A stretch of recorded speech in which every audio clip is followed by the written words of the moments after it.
Good morning. This is John Kettering in the Philippines, making a video to answer the question, why do I live here? So it would almost be easier to answer the question about why wouldn't I want to live here, and that is easily answered by being I'm so far away from family and friends, and that's really the only drawback. Thankfully, with internet, Skype, Messenger, Facebook,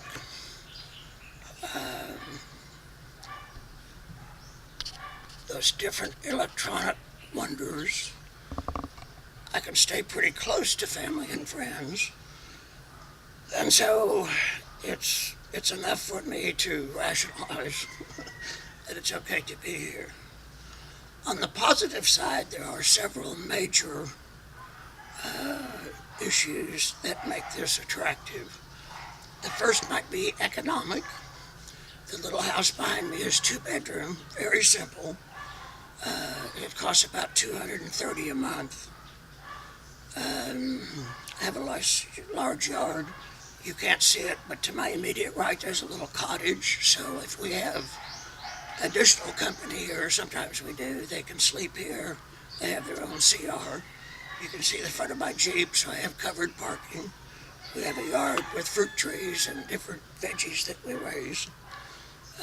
All that for the $230 a month. Water is, I would say, usually about $4 a month or $5. That includes sewage, which we just have a septic tank. Electricity typically runs about $60 to $65 a month. So the cost of living is inexpensive. So the economic benefits of living here, if you live a simple life, are very good. It's easy to live here on Social Security. You could live here on as little maybe as $500 a month, excluding your travel and going outside the country. Food is less expensive here. Anything with services is less expensive. My doctor visit is $6. I had one visit to the ER, saw the doctor hospital, and the medication prescription was $8.50. My dentist is actually a little higher than my doctor. It runs about $7 or $8 a visit twice a year. That's for exam and cleaning. So most services here are less. Basic supplies are less. If you want to live a typical lifestyle of a 3-bedroom house, all air conditioned, drive an SUV and so forth, you can spend just as much to live here as you would spend in the United States. Of course, the question is, well, why leave? This is an interesting place. You might think of it as a tropical paradise. It is tropical. 40% of the earth is tropical. The entire country of Peru is tropical. So that in and of itself doesn't really describe this place. This is, I think it's archipelago, 7,000 islands. So this is tropical vegetation. Usually has pretty decent rainfall, but it depends on where you live in the Philippines. Lots of coastline, lots of beaches, lots of pollution.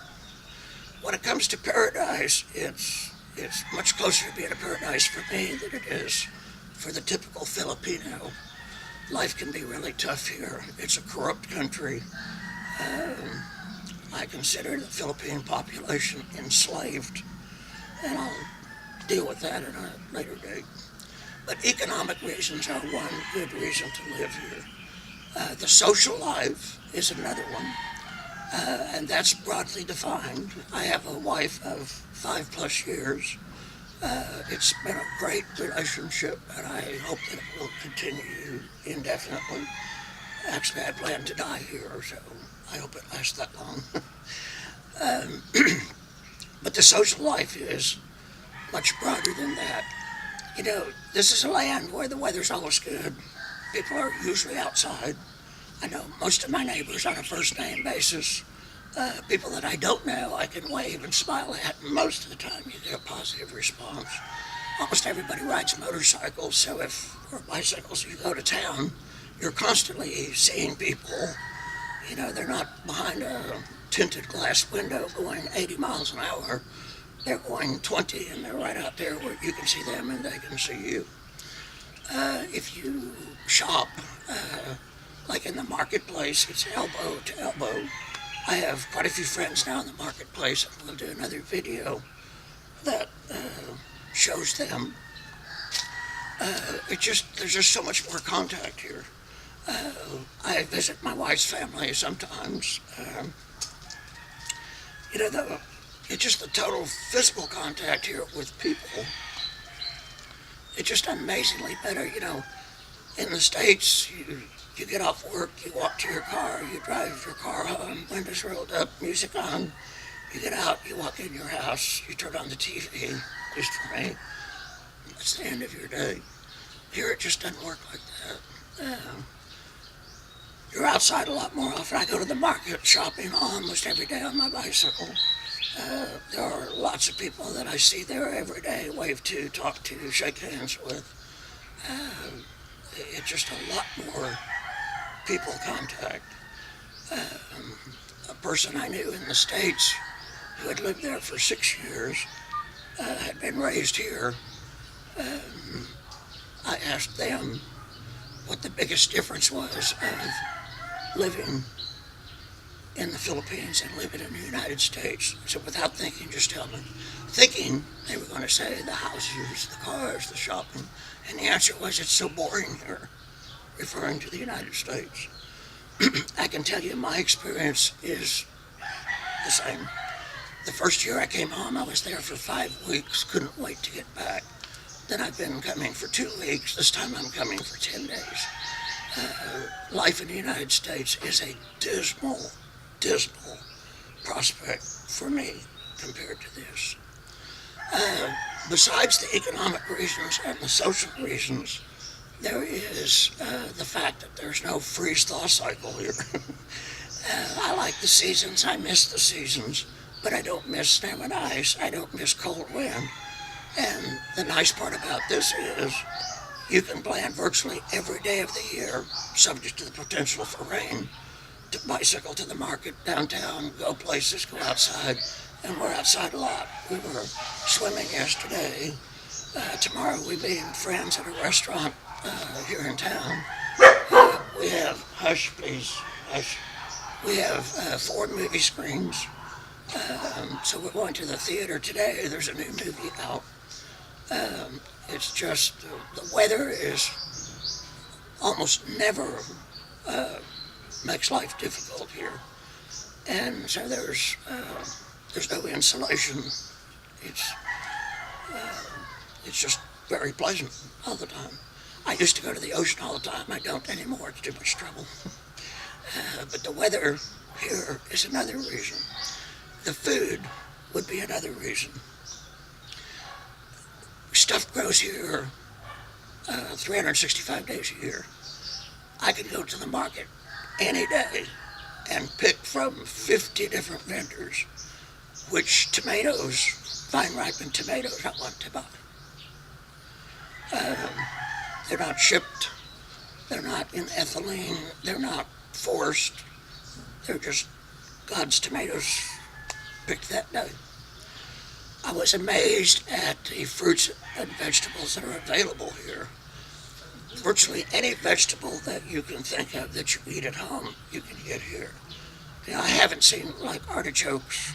I haven't seen, I'm really not sure what else to say, but what they do have here is gobs of cauliflower, broccoli, cabbage. Cabbage is a constant. there's squash, there's cucumbers, green beans, white potatoes, sweet potatoes, just about anything that you're accustomed to eating, you can get here. Plus, there's a lot of things that, particularly in the vegetable area, that are like sayote is a pear-shaped squash plant that I love.